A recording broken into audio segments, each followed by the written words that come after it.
Hey adventurers, welcome to Panama. Now in tropical environments like this, the best time to go herping is at night. So we're just gonna wait about another hour and a half, 2 hours for it to get dark to go look for things. But this is really nice. All of this rain, hopefully it'll clear up just a little bit before we go out and look for things, because this is gonna bring out a bunch of amphibians. And if all the amphibians are out and they're calling, they're much easier to find, and it's probably going to bring out some of the predators like the snakes.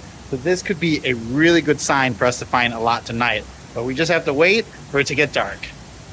Well, now that the sun is set, we found our first creature. Right here is a little Túngara frog. Now they're named that after their call. You'll hear a tongue and then like a gara that's much more rapid. This one's not calling at the moment, but I do hear some in the background. They're pretty brown, they're not that colorful, but they do have a light line at the back, almost like a tail.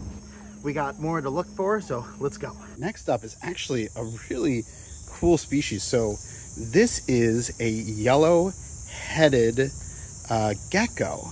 And now these are mainly diurnal, but this one seems to be active at night. And now this is the female, brown with those black spots, but I want to show you something really cool. Over here we have a male, and these guys are really colorful. You can see that bright yellow head, and honestly the camera does not pick up the colors super well. And that blue is kind of not quite royal, a little darker with these black spots on the side. It's a really pretty gecko, so very cool to see both the male and the female here. All right, it looks we have a little frog here. Oh, he's swimming away. But that is looking like another one of those Túngara frogs. You can see he's got that kind of tail, that light stripe on the back. So really easy way to identify these guys versus the other things that are out and about. Oop. Where'd he go? Oh, he swam off that way. So like I said, we'll probably see a lot. I even hear some more in the distance, but we need to find some more variety tonight, so let's go. Now, we don't do a ton of bird watching at night unless we're looking for owls, but we have some sleeping birds up there on those windows. You can see, we'll get a zoomed up look, but those are caracaras, and they're just kind of perched there to stay away from predators at night. It's going to be very difficult for like a big cat or even a snake to get at it. So cool to see that's where they chosen to go to sleep. And I know that we have yellow-headed caracara. There might be a crested caracara too, but I think just maybe yellow-headed. Now this is what I've been waiting for. You can hear there are frogs everywhere out here. Actually, I see one in the grass here, but most of what I'm hearing, I can certainly hear the Túngara frogs that we were listening to a little bit earlier, but let's go see what else is out here. Okay, first up is that frog I saw in the grass here. My hands are full with lighting gear, so hopefully it doesn't jump away. This is looking like the valence frog, or valent frog. And you can see it may remind you of a leopard frog. It has those ridges on the side. It's definitely in that Leptodactylus genus, that sort of true frog category. So very cool to see. This one's being really cooperative, which is nice as well. But these frogs like this often require lots of water, as many frogs do. And so you can see we have probably what may be a somewhat permanent water fixture here. So, and I think I see eye shine of a couple more frogs in the distance. Okay, this is cool. I had thought that we had seen some eye shine of a frog, but it looks like this is a little caiman. This is a young baby caiman. Now, these are very similar to the American crocodiles that are also about, but we're going to zoom in a bit. And if we look at, we can see there's a little bit of a ridge near the eye, and that is a field mark to identify this as the spectacled caiman. It's the only species of caiman in the area. Also, we can see that the snout is fairly U-shaped and fairly short, and the American crocodiles, which are around, have much longer snouts and more V-shaped. So very cool to see such a young caiman here. and doesn't seem to mind me at all. Now, it's good to keep your wits about you. There may be some bigger ones nearby. I don't see any. I don't know what the eye shine that is out there, but that's cool. Oh, and there he goes. He's moving into the water. Let's follow him just a little bit. Oh, I think he'll just sit there. Very cool. All right, it looks like we have a couple more caiman in the water there. There's one there. There's one there. Let's just take a look together. See if anybody else is going to show up here. It's a little muddy in this area too. And I still hear a ton of frogs, but they're going to be difficult to spot in these tall grasses. Something just moved there. All right, we found the Tangara jackpot. There's one there. There's, I think I just passed a couple, but you can hear they're calling like crazy. There's another one that's swimming under the water there. And there's another one at the center of the light. And here's another one that's calling, even with the light on it. This is, you know, I had a feeling that this would be the most common frog we saw, and there's certainly a lot tonight. So just in this little strip, there was maybe 5 or 6, and oh, there's number 7, and I'm probably missed some as well. So pretty cool, but they love being in these temporary pools of water. So I don't see, are those fish? Something's moving around in there with them. I don't see any egg masses yet, but if I do, I'll certainly point that out.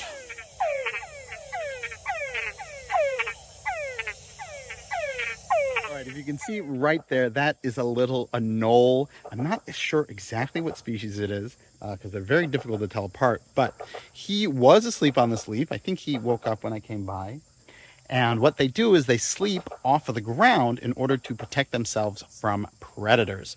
So, you know, you could see a snake would have an easy time eating him on the ground, but if they have to climb up the leaf, they may make a lot of noise, they may move it a lot, and that anole can be woken up, jump to the ground, and run away. So, very cool to see this guy at night sleeping. All right, well, I was able to grab him, and the way that you identify a lot of these anoles is you look at the dewlap, and that is that little flap of skin under the neck. Now, I pulled it out a bit, and unfortunately, I need one hand to hold the phone, one hand to hold the anole, and I didn't see any sort of interesting colors on it. So that might be what we need in order to identify this later, but really a cool species. All right, as always, we're going to put him right back where he was. Oh, jump on your leaf. There he goes. Well, that snouted tree frog ended up jumping into the pool as I got near it, so we're not going to be able to take a closer look, but he's on the same sort of wall face, so maybe later he'll come back to the same area and we'll get a look at that, but no promises. There's a water feature up here that I think some toads are hanging out at, so let's take a look at what's there.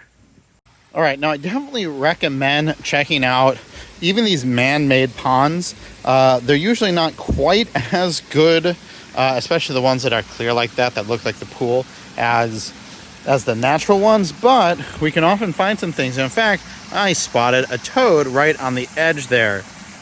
There we go. If we look closely, we can see that this is a giant toad. Now, it's not a very big giant toad. They get much bigger, but you can see that triangular parotid gland on the side, one of its main field marks. This used to be the same species as the cane toad, but that got split into the giant toad and the marine toad. So very cool to see that. It's our first toad of the night, and there might be other things in this pool area, so it's always good to look along the edges and see if anybody else is hanging out there. There is, of course, a crocodile, but this guy is fake. All right. This is another one of those red snouted tree frogs, and I think I know why it's called that. Because obviously its body does not have any red on it. It looks like that red is behind the legs in that concealed portion. I can see some red pattern with some black flecks on it. That must be where it gets its name. Now it has snout in its name because that is the genus. Those are the snouted tree frogs, and so they tend to have elongated noses, although this one doesn't really look to be that significant. And that's the call. Very cool. We'll check out this little hopper that was just crossing the street. Now, if you notice, right there, he has a very prominent white lip. In fact, this is the Mexican white-lipped frog. Now, he's also part of the Leptodactylus genus, and so they often have these very thin toes without webbing in the back there. So cool to see this guy. I've only ever seen them when it's been raining a lot. So we had some nice rain in the late afternoon, and that's probably what brought these guys out and about. So cool to get one more species for the list.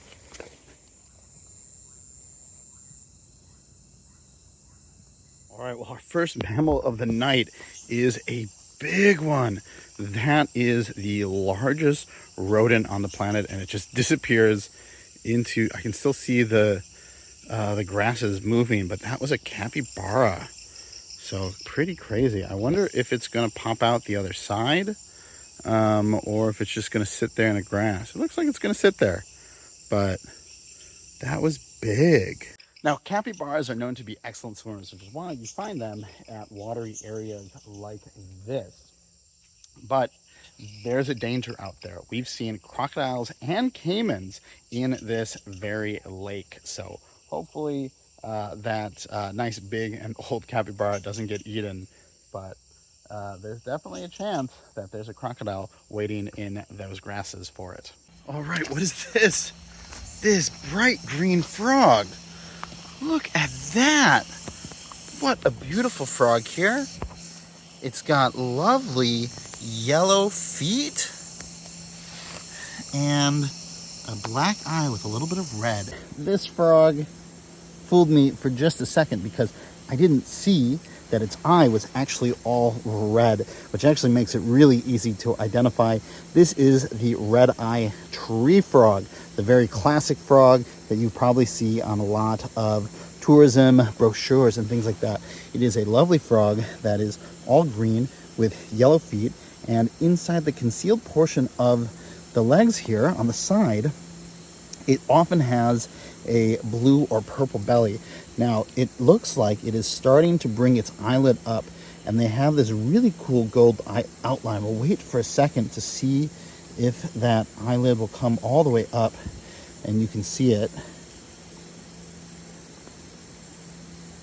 Yeah, you can see it has that really cool design in there. So, very neat. But let's show you what that concealed portion looks like. Right there, look at that lovely blue coloration with that yellow banding. What a beautiful frog. But we're gonna let him go and see what else we can find tonight. All right, let's help this guy just over to the side out of the road. Bye, fella. Boop. All right, check out this little guy. This is a juvenile red-eyed tree frog. And it's really hard to see the field marks, but you can see the eye is still red, and he still has that yellow coloration in the legs. So really cool to see one that's so young, and this one is pretty brown. They must get that green color when they're older. Well, we have another one of those really young red-eyed tree frogs. You can see how pointed his butt is. He probably had a tail not that long ago. So very cool. Yeah, they really don't get a lot of their markings yet, but I'm pretty sure that's what this guy is. All right, it looks like we have some repeats. This is another caiman, just a young one. And over here on the bridge, we have a nice big giant toad. There we go.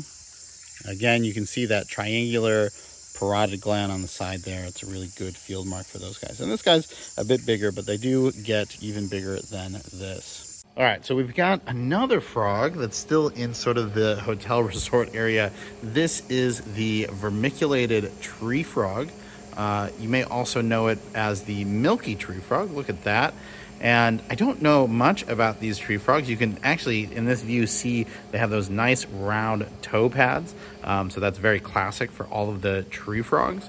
And it's got that lighter sort of stripe on the side. That's one of those field marks that I can help easily differentiate this by other things. But that's pretty cool. It's not the only thing that's on the side of this wall. I see there's another Asian house gecko up there as well. So pretty cool.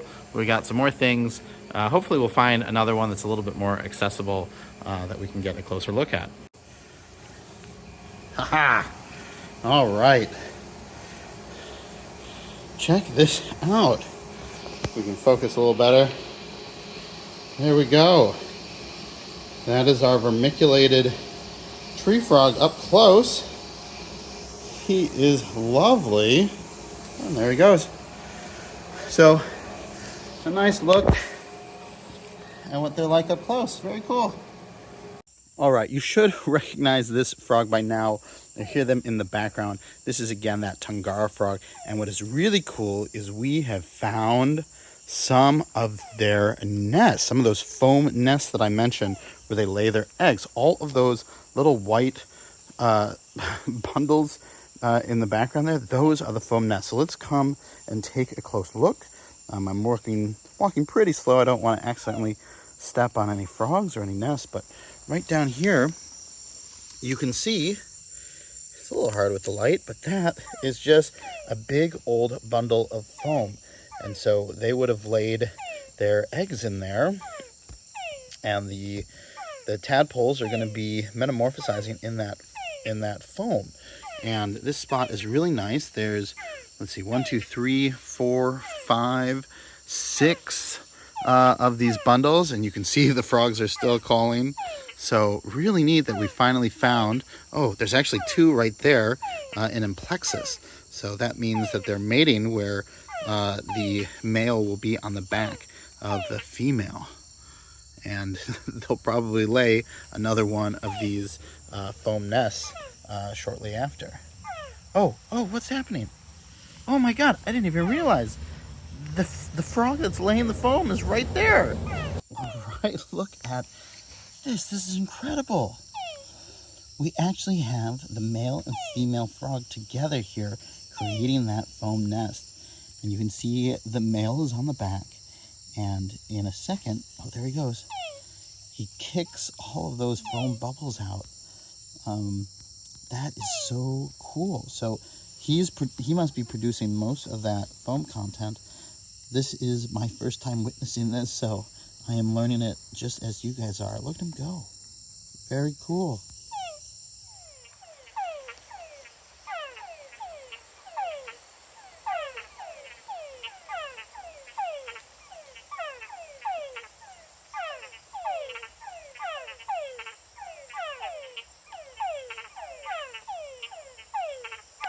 Well, that was really cool, seeing those frogs lay their foam nests like that. Now, I mentioned before that nighttime is really when things are active in these tropical areas, but that doesn't mean you can't find some cool stuff during the day as well. Please check out this other video that should show you some of the cool things that we found during the daytime here in Panama. I'm Greg Schechter. This is Schechter Natural History, and I'll see you in the field.